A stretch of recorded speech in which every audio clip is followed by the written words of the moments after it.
ناظرین کی خدمت میں سلام و آداب. آپ دیکھ رہے ہیں وائس آف لداخ. آج منگل ہے، اگست کی 12 اور سفر کی 17 تاریخ. آج کی تازہ ترین خبروں کو لے کر میں سعید ہاشم رضوی حاضر. ناظرین سے گزارش ہے کہ تازہ ترین خبروں اور حالات و واقعات سے باخبر رہنے کے لیے ہمارے چینل کو سبسکرائب کریں اور خبریں آخر تک ضرور دیکھیں. آپ دیکھ رہے ہیں آپ کا پسندیدہ news channel Voice of Ladakh.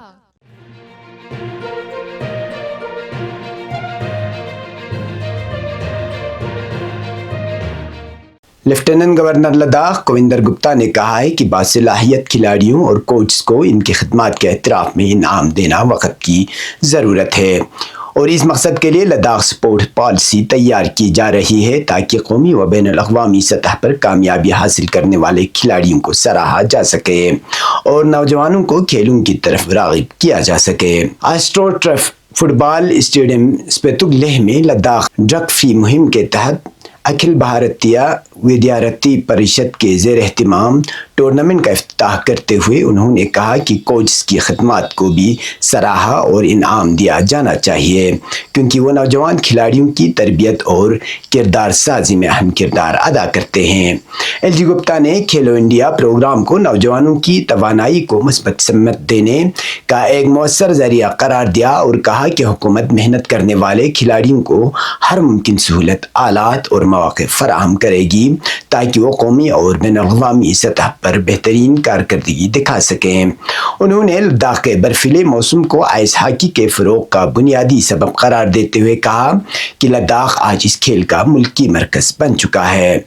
تقریب میں Vice Chancellor Ladakh University Professor Saket Kushwaha, Director National Institute of Sowarigpa Doctor Padma Gurmet, District Sports Officer Leh Tsering Tashi, A B V P عہدیداران اور ای جے ایم کالج کے طلباء نے شرکت کی.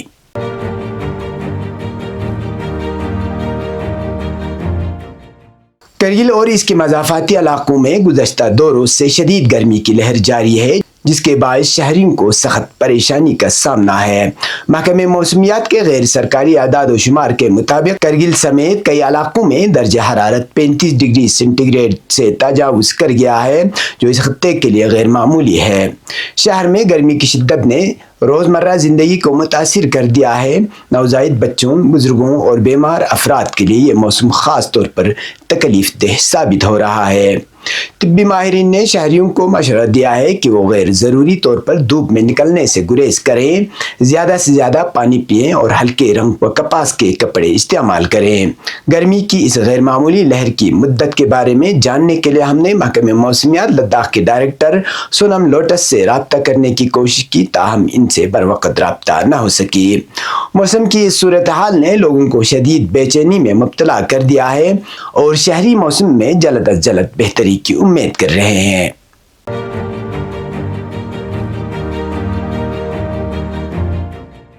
چیئرمین و چیف ایگزیکٹو کونسلر لداخ پہاڑی ترقیاتی کونسل کرگل ڈاکٹر جعفر آخون نے آج سانگ کو اساتذہ فورم کے ایک وفد سے ملاقات کی، جس کی قیادت حاجی علی بھٹو کر رہے تھے. وفد نے زونل ایجوکیشن آفس سانگو کو موجودہ سیلاب سے متاثرہ مقام سے منتقل کرنے، ہیڈ اسسٹنٹ اور سینئر اسسٹنٹ کی خالی اسامیوں کو پر کرنے اور مقامی اساتذہ و طلبہ کی سہولت کے لیے کرگل میں IGNOUB ایڈ امتحانی مرکز قائم کرنے کے مطالبات پیش کیے.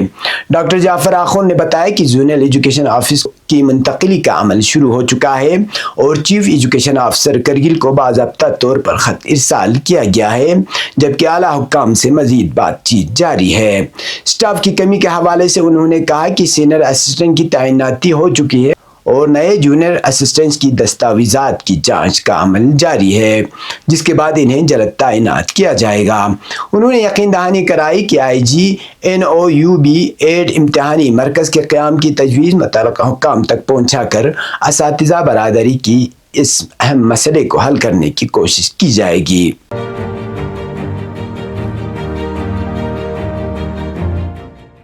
ضلع انتظامیہ لیہ نے آج صبح 9 بجے سندھو گھاٹ سے مشن انڈس کلین مہم کا باقاعدہ آغاز کیا، جس کا مقصد دریائے سندھ، اس کے معاون ندیوں اور اطراف کے قدرتی حسن و ماحولیاتی توازن کی بحالی ہے۔ مہم میں بھارتی فوج، فضائیہ، ITBP، ہیمنگ، ویجیک، یوجاگ، ضلع افسران اور مقامی انجمنوں نے بھرپور شرکت کی۔ ہر گاؤں کو اپنی سطح پر صفائی کی ذمہ داری لینے اور ماحول دوست رویہ اپنانے کی ترغیب دی گئی۔ دریائی کناروں پر صفائی کے دوران سخت حفاظتی اقدامات بھی کیے گئے۔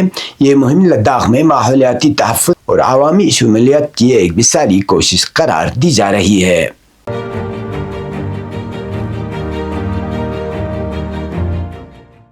ڈپٹی کمشنر کرگل راکیش کمار کی صدارت میں 78ویں یوم آزادی کی تیاریوں کا جائزہ اجلاس منعقد ہوا، جس میں SSP Kargil, ADC، sub divisional magistrates اور ضلع افسران شریک ہوئے۔ اجلاس میں مارچ پاس، سجاوٹ، نشستوں، سیکورٹی، صفائی، ٹرانسپورٹ، طبی سہولیات اور براہ راست نشریات سمیت تمام انتظامات کا جائزہ لیا گیا۔ DC نے تمام محکموں کو فل پروف سیکورٹی، عوامی شمولیت اور بروقت انتظامات کو یقینی بنانے کی ہدایت دی۔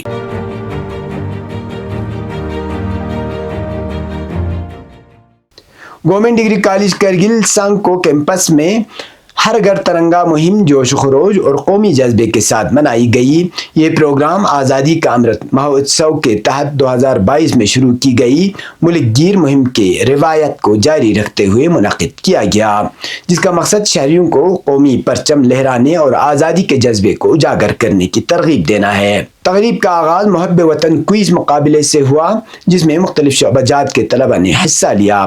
کوئز میں آزادی کی جدوجہد، قومی علامات اور اہم تاریخی مواقع سے متعلق سوالات شامل تھے۔ بعد ازاں کیمپس اور اس کے ارد گرد ترنگا ریلی نکالی گئی، جس میں طلبہ اور اساتذہ نے قومی پرچم اٹھا کر حب الوطنی کے نعرے لگائے۔ تقریب کا اختتام قومی ترانے کے اجتماعی احترام کے ساتھ ہوا، جس میں اتحاد اور فخر کا ماحول پیدا ہوا۔ اب پیش ہے قومی اور بین الاقوامی خبریں۔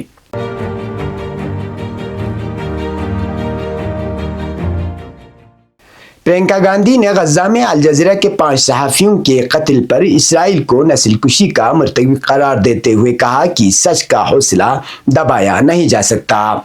کانگریس کی جنرل سیکرٹری پرینکا گاندھی نے غزہ میں الجزیرہ کے 5 صحافیوں کی ہلاکت پر شدید غم و غصے کا اظہار کرتے ہوئے اسرائیل پر نسل کشی کا الزام عائد کیا ہے۔ انہوں نے ایکس پر لکھا کہ انس الشریف سمیت صحافیوں کا قتل اسرائیلی ریاست کے سنگین جرائم کی مثال ہے اور سچ کے لیے کھڑے ہونے والوں کا حوصلہ تشدد سے نہیں ٹوٹے گا۔ پرینکا نے دعویٰ کیا کہ اسرائیل نے 60,000 سے زائد افراد کو قتل کیا ہے، جن میں ہزاروں بچے شامل ہیں، اور حکومت ہندوستان کی خاموشی کو شرمناک قرار دیا۔ الجزیرہ کے مطابق انس شریف اور دیگر صحافی غزہ سٹی میں اسپتال کے باہر اسرائیلی حملے میں جاں بحق ہوئے۔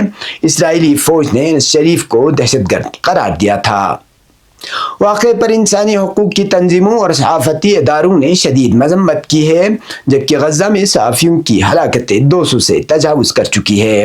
ناقدین کے مطابق یہ حملے بین الاقوامی قوانین اور جنگی جرائم کے زمرے میں آتے ہیں۔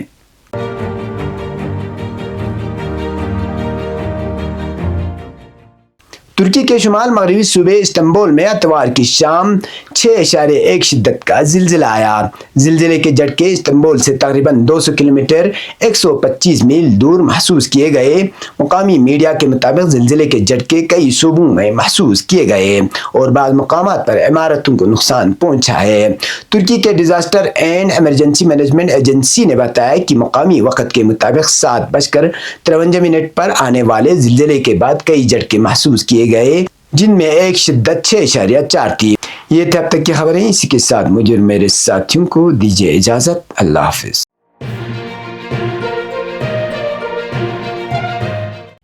مقامی، قومی اور بین الاقوامی خبروں سے باخبر رہنے کے لیے چینل کو لائک، شیئر اور سبسکرائب کریں، ساتھ ہی بیل آئیکن دبانا نہ بھولیں۔